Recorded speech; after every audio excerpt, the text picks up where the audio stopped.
High বন্ধুরা, তো তোমাদেরকে আমি নিয়ে চলে এসেছি আজকে নৈহাটিতে গৌরীপুর চৌমাথাতে। এবং এইখানে এই কালী পুজোটা হয় চৌমাথার পাশেই, পুরো একটা মাঠ আছে, এই মাঠের মধ্যে কালী পুজোটা হয়।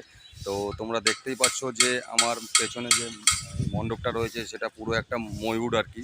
তা এই ময়ূরটা টোটালটাই মানে মেদিনীপুরের মানে যে শিল্পী আছে সেই শিল্পী তৈরি করছে।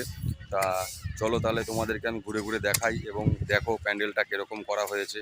তো আর ভিডিওটা দেখার পরে যদি তোমাদের ভালো লেগে থাকে তাহলে অন্তত চ্যানেলটা একটা সাবস্ক্রাইব করো আর বন্ধুদের মধ্যে তোমরা শেয়ার করো। তো চলো তাহলে তোমাদেরকে ভেতরে গিয়ে দেখাই প্যান্ডেলটা কীরকম হচ্ছে।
তো বন্ধুরা, তোমরা যদি এই প্যান্ডেলে আসতে চাও তো কিভাবে আসবে, তো তোমরা নৈহাটি প্ল্যাটফর্মে নামবে এবং নামার পরে আপের দিকে আসবে এবং বাইরের রোডে আসবে। আসার পরে তোমরা বলবে যে গৌরীপুর চৌমাথায় যাব।